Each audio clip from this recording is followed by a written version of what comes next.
Enfin, l'original est de retour pour une nouvelle vidéo. Donc, du coup, dans cette vidéo, on va parler des différents types de fans de catch. Car on le sait tous, être un fan de catch n'est pas de tout répit. Tu peux tomber sur toutes sortes de variétés de personnes qui rentrent dans certains critères. Du coup, je vais vous présenter 10 types de fans de catch que vous aurez sûrement déjà rencontrés. Ou même, peut-être vous faites partie de ces 10 types de fans de catch. Donc, je vais commencer. Le type de fan de catch numéro 1 est l'ancien fan de catch. Genre, en gros, le type qui regardait genre le catch à la génération NT1 et qui a du coup arrêté de regarder le catch parce que « Oh, il a appris que c'était faux !» Et du coup, il te regarde en train de regarder le catch et te dit « Tu sais que le catch est faux, en fait. Genre, pourquoi tu continues à regarder ça? Genre, tu sais que c'est faux, en fait. » Après, il va genre regarder le catch, genre, vite fait pour voir ce qui s'est passé, en fait, entre tout ce temps, depuis qu'il a arrêté de regarder le catch. Et puis, il va voir, genre, des nouvelles têtes, il va se dire c'est qui ces types-là? C'est qui Romain Reigns? Il est où Triple H? Pourquoi il n'y a plus Triple H? Puis après, ils vont dire si des gens comme John Cena existent encore, si Rey Mysterio il existe encore, si Randy Orton il existe encore, si Jeff Hardy il existe encore. Bref, il va dire tout plein de catcheurs comme ça et puis il va se dire en fait, il va établir le fait que genre, non seulement le catch est faux, mais en plus il n'y a même plus les stars de la génération NT1 en fait. Et du coup, ils vont juste se dire que genre le catch il est éclaté là maintenant en fait. Et qu'il n'y a aucune raison de regarder ça. Donc du coup voilà. Du coup, le type de fan numéro 2, le type de fan de catch numéro 2, c'est les experts, les spécialistes, les smarks. En gros, les gens qui vont directement taper directement sur internet, en gros, et donner leurs avis en mode ce match était très intéressant. J'ai beaucoup aimé la philosophie du match, du début à la fin.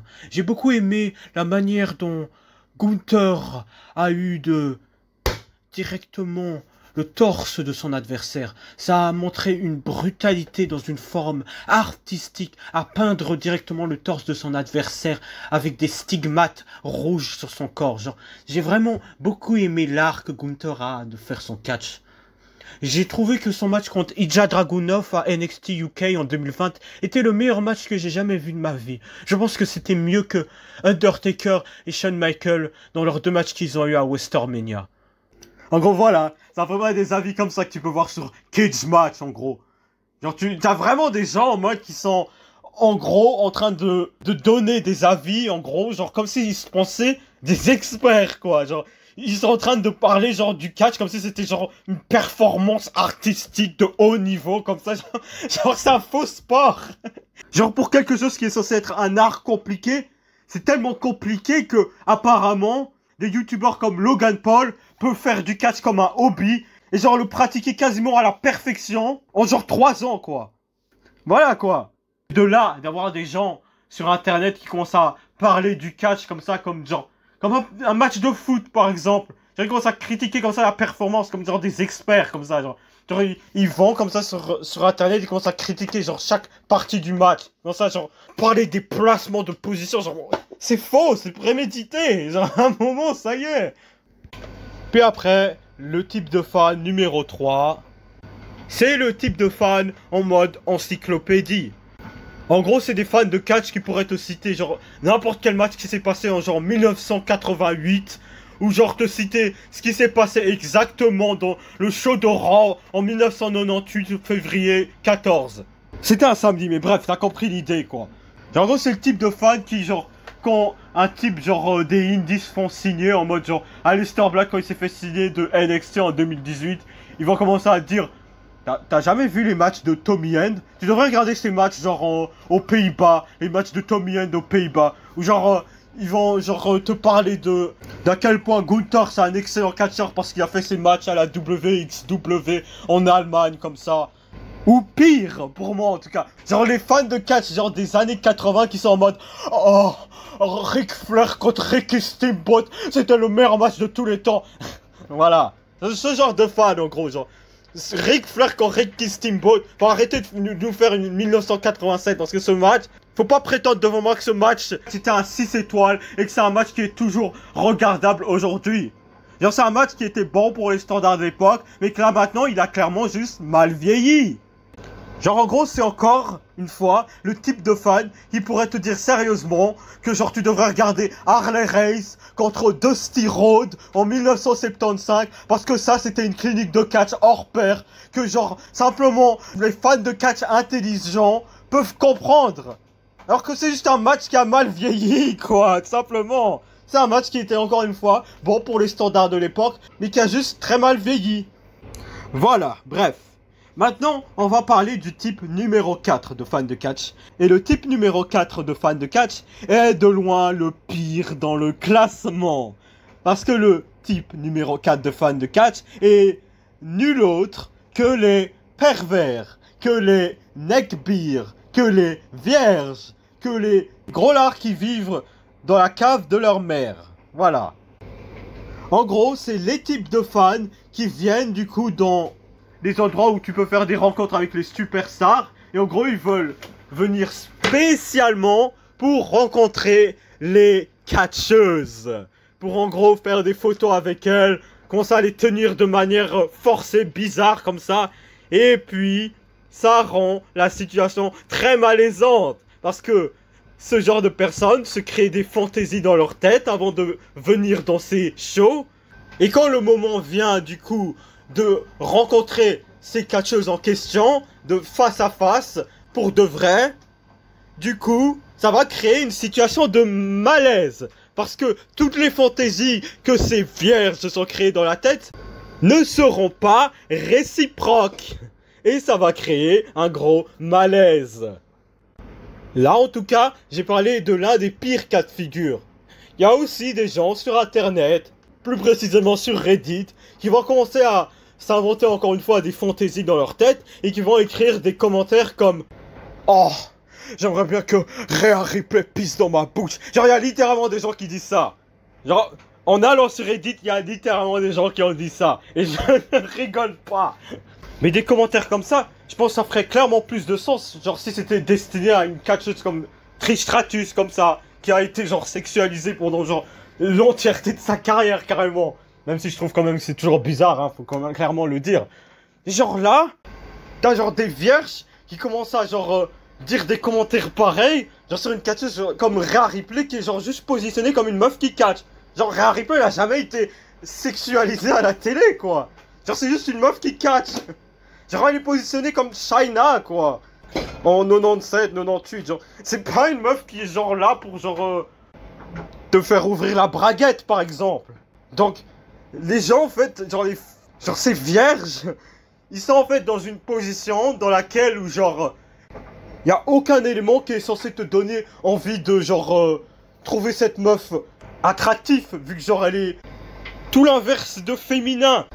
Genre elle est archi baraquée quoi. Et genre il y a des gens en fait, genre sur internet, vu que Rhea Ripley est présentée comme une catcheuse masculine, du coup ses fans ils vont faire le rôle inverse, ils vont demander à être dominés quoi. J'espère que ça va passer sur YouTube. Numéro 5. Les fantasy bookers. En gros, les gens qui commencent à se créer des scénarios dans leur tête en mode « Ouais, ça va se passer comme ça, t'inquiète. » Genre, en gros, ils vont voir genre un scénario qui se passe à la WWE. Ils vont se dire « Non, non, non, ça va pas se passer comme ça. » Genre, ça va se passer exactement comme ça. Genre, en gros, c'est le genre de fans qui vont voir genre aussi un type débuter dans le main roster. Genre, je sais pas. Genre quand Obafemi va débuter dans le main roster, ils vont se dire « Ouais non, Obafemi doit être booké de cette manière, comme ça il doit avoir un match contre Brock Lesnar, il doit battre Brock Lesnar clean, puis après il doit feeder contre Cody Rhodes, et genre devenir champion de la WWE dans ces 2 mois à l'arrivée du main roster. » Et genre en mode, quand aucun de tout ça va arriver, ils vont se dire « Oh putain, ils ont maltraité Obafemi, genre, oh ils l'ont maltraité, genre, c'est des gens comme ça quoi. En gros ils se créent des scénarios dans leur tête, et quand ces scénarios dans leur tête n'arrivent pas, ils sont en mode, ouais non mais ils ont mal fait en fait. Alors que c'est littéralement juste toi qui as inventé tout ça en fait. Bref, type de fan numéro 6. Les types de fans qui aiment la division féminine, le catch féminin. Et du coup, ils ont peur de dire les choses comme ça l'est. Je sais pas, par peur des représailles. Genre par peur de se faire traiter de misogyne, par exemple. Moi, dans ma chaîne, dans la chaîne de The OG, The Original, on va dire les choses comme ils sont. Et pour moi, le catch féminin n'est pas aussi bien que le catch masculin. Ils sont même pas égaux. Et non, faut pas croire que je dis ça parce que genre les hommes sont supérieurs aux femmes. Non, je dis ça parce que genre le catch féminin, c'est quelque chose qui a été établi comme égal au catch masculin depuis genre très récemment. Le catch féminin, pris au sens littéral, pris au sens sérieux, c'est vraiment quelque chose de récent. Genre la révolution féminine, ça date à peu près genre de 2015, 2014, ouais, 2014-2015. Et c'est pour ça que je dis que le catch féminin est inférieur au catch masculin. Parce que le catch masculin, le catch est littéralement fondé sur ça. Alors que le catch féminin, ça a été, pendant une grande majorité de son histoire, centré sur justement la sexualisation des meufs qui sont dans le ring, quoi. C'était pas une affaire sérieuse. C'était pas à propos du work rate. Et vu que le catch féminin pris au sérieux est du coup très récent, du coup les standards pour être une catcheuse sont beaucoup plus bas que les standards pour être un catcheur. Par exemple, je vais donner l'exemple d'un catcheur, Ricochet. Est-ce que tu as déjà vu la moindre catcheuse de ta vie faire toutes les prises de Ricochet? Je pense pas qu'il y a la moindre catcheuse actuellement dans le monde qui peut faire les prises de Ricochet. Pas la moindre. Personne peut faire genre le 630 Senton. Personne peut faire le Springball Shooting Star Press. Personne. C'est pour ça que genre quand il y a des personnes qui commencent à dire que genre ouais, Yoska est la meilleure catcheuse de la WWE, je suis en mode non, non, c'est pas le cas du tout en fait. Genre, elle est même pas la meilleure catcheuse de la division féminine et j'aime bien Yoskai. Mais genre non, elle est pas la meilleure catcheuse tout court en fait. Genre, je vais le dire comme ça, encore une fois. Aucune catcheuse est mieux que Akira Tozawa.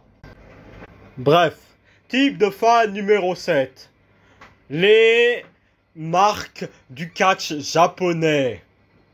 En gros, c'est le type de fans qui vont te dire dans les yeux, et sérieusement, Kenta Kobashi est le meilleur catcheur de tous les temps. Genre, à ça, je te dis non. Et genre... comment ça en fait? Genre Kenta Kobashi n'est pas le meilleur catcheur de tous les temps en fait. Genre en fait j'ai vu genre dans le Wikipédia de genre Kenta Kobashi en gros, genre qu'il est grandement regardé en tant que meilleur catcheur de tous les temps. Genre y a personne qui regarde grandement Kenta Kobashi en tant que le meilleur catcheur de tous les temps en fait. Genre personne connaît réellement Kenta Kobashi en dehors du Japon en fait. Genre donc non. S'il y a bien genre un seul catcheur du Japon qui pourrait être grandement regardé en tant que meilleur catcheur de tous les temps, je pense que le seul qui me vient en tête c'est Antonio Inoki. Mais sinon, le reste, non, il n'y a personne qui les regarde grandement en tant que meilleur catcheur de tous les temps. Ou genre Mitsuharu Misawa, non. Genre c'est des catcheurs en gros que genre les gens d'internet sont en mode oh c'est le meilleur catcheur de tous les temps, c'est pas parce qu'ils ont fait genre un match 10 étoiles par Dave Meltzer en 1996 où genre ils ont utilisé le Tiger Driver 97. Bref. Être un marque du Japon, en gros, être un fan du catch qui a les préférences pour le catch japonais, ça vient pas que de ça. Ça vient aussi du fait que genre, ils détestent la WWE parce qu'ils sont trop sport entertainment. Et du coup, ils aiment bien aussi All Elite parce qu'ils sont en mode ouais, il y a la collab Forbidden Door. Ah, c'est la meilleure collab de tout le catch. Il va enfin pouvoir voir Will Ospreay affronter Yoshimi Matsushima dans un match de 30 minutes Iron Man match.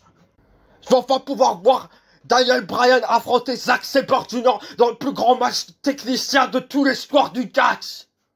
Genre des trucs comme ça quoi. Et genre quand le match va arriver, il sera en mode This is wrestling. This is wrestling. Ah oui, et j'ai failli oublier. Ils ont aussi la tendance à dire que Kazuchika Okada est le meilleur catcheur de tous les temps, quoi. Alors que, genre en fait, Okada, genre, c'est le type de catcheur que, genre, s'il avait été signé à la WWE en 2004, genre, ce serait littéralement un cruiserweight qui échange des victoires et des défaites avec The Hurricane. Genre, à un moment, genre, Okada, genre, tu le regardes, genre, c'est littéralement le type qui, genre, avait une gimmick, genre, où il s'appelait Okado, genre, à TNA, et qui se faisait littéralement tabasser par, genre, The Pop Angelo De Niro aka Elijah Burke. Oh putain. Oula, j'ai la machine qui sonne. Et en gros, genre avait une gimmick de jobber, quoi. Genre le gars il était déguisé en Zorro. Genre il avait l'air d'un jobber. Et genre en gros il se faisait humilier par genre le plus charismatique et le plus intéressant Angelo De Niro aka Elijah Burke. Qui est d'ailleurs une opportunité manquée. Mais bref, je digresse. En gros c'est des types de fans qui genre préfèrent le puro resto, qui préfèrent le strong style, qui préfèrent le catch qui est présenté de manière sportive, avec des gros coups. Genre, en gros, comme un match de Gunther, quoi, littéralement. Bref. Le type de fan numéro 8. Les tribalistes. En gros, les fans de catch qui sont soit rangés pro WWE, soit rangés pro All Elite. En gros, c'est des fans de catch qui sont en mode, ouais, il y a une guerre entre chaque compagnie. On doit protéger notre compagnie. C'est ma compagnie, bref. Et c'est aussi le type de fan qui, genre, si il y a une décision de booking qui est faite, genre, de manière désastreuse, ou genre, un match qui est totalement éclaté, ou un pay-per-view qui est totalement merdique, qui sont en mode, ouais, non, t'inquiète pas, genre, le booker qui est dans la charge du booking, il sait ce qu'il fait. Ouais, non, t'inquiète pas, Tony Khan reste le meilleur booker de tous les temps. Ouais, non, t'inquiète pas, Triple H, il cuisine, t'inquiète pas, il sait ce qu'il fait. Bref, voilà. Type de fan numéro 9. Les fans du catch indie. En gros, c'est les fans de catch qui regardent des shows indépendants, en gros, et qui vont, du coup, regarder ces shows indépendants, et ils vont se dire, ouais, c'est meilleur que ce qui est proposé à la WWE. Oh, le catch indépendant, c'est tellement le meilleur, en fait. Et du coup, ils vont surestimer le truc, et ils vont te dire que, genre, des catcheurs comme Zilla Fatou, en gros, ils sont en mode, ouais, t'inquiète pas, ce type, c'est le futur. Regarde-le. Moi, tout ce que je vois, genre, c'est un type avec genre un ventre gras. Et c'est juste un autre Samoa, en fait. Oh, mais c'est le fils d'Umaga. En fait, je comprends pas pourquoi, genre, les gens, ils parlent d'Umaga, genre, comme si c'était une légende, en fait. Genre, rest in peace, mais genre, Umaga, en termes de palmarès, genre, c'est une fois ou deux fois champion intercontinental et ça s'arrête là, en fait. Genre, Umaga, c'était un mid-carder, quoi. Genre, il y avait des fois, il faisait genre des matchs avec Triple H et John Cena, il faisait perdre ses matchs. Et genre, en fait, l'entièreté de sa carrière, genre, c'est avoir été utilisé pour mettre over Bobby Lashley, avoir été genre le laquais de Vince McMahon, et aussi avoir été utilisé pour mettre over Santino Marella. Genre, qui est genre un catcheur comédie jobber. Genre, qui est un catcheur de type R-Truth, niveau sérieux. Genre, y a rien de vraiment légendaire, genre, dans la carrière de Umaga. Genre, il est au niveau de Val Venis. Genre, il est au niveau de Val Venis. C'est genre comme si t'introduisais un catcheur et tu disais, oh, regarde, c'est le fils de Val Venis. C'est pas genre quelque chose de incroyable, quoi. Bref. Et on va parler, du coup, du dernier type de fan. Les fans de catch qui prennent les choses trop au sérieux. Qui prennent le catch trop au sérieux. En gros, t'as des types de fans, en gros, qui se prennent genre comme David Schultz. En gros, genre quand tu dis le catch il est faux, genre ils vont commencer genre à te dire, comment ça le catch il est faux? Ah, le catch il est pas faux! Si, c'est faux, quoi. Faut le dire les choses comme ils sont. Genre tu veux dire c'est scripté, ouais, tatati, tout ça, ça c'est faux, quoi. Genre c'est faux. Ouais. C'est aussi fondamentalement des genres de fans qui vont prendre réellement les choses comme si c'était vrai. Genre ils vont voir quelqu'un qui gagne un match, genre je sais pas, par exemple, Seth Rollins qui cash in sur CM Punk à SummerSlam, ils vont commencer à genre péter un câble, ils vont commencer à jeter une chaussure à la télé et dire c'est bon, j'arrête de regarder le catch. Genre gros, c'est pas réel, quoi. Genre tout ce que tu vois c'est pas réel, c'est juste un show. Genre c'est juste un résultat prémédité, quoi. Ou genre dans les commentaires de certaines vidéos YouTube, genre par exemple, tu vois un match de Roman Reigns et c'est Roman Reigns qui perd contre Finn Balor. Genre il y a des gens dans les commentaires qui veulent mettre, ouais, de toute façon, Roman Reigns dans la vraie vie pourrait battre Finn Balor. Ouais, mais c'est du catch, quoi. Genre Finn Balor a battu Roman Reigns parce que le script a dit qu'il devait battre Roman Reigns. Sinon c'est pas un vrai sport. C'est pas Finn Balor qui a vraiment prouvé qu'il était le meilleur homme face à Roman Reigns. Bref, il y a des gens qui prennent le catch trop au sérieux. Et ça aussi, c'est quelque chose dont il faut aussi parler. Et voilà ce qui conclut ma vidéo des 10 types de fans de catch. S'il y a d'autres choses qui peuvent être faites, c'est de liker cette vidéo, s'abonner et rejoindre The OG Hotel. Et The OG vous dit pareil. Bref.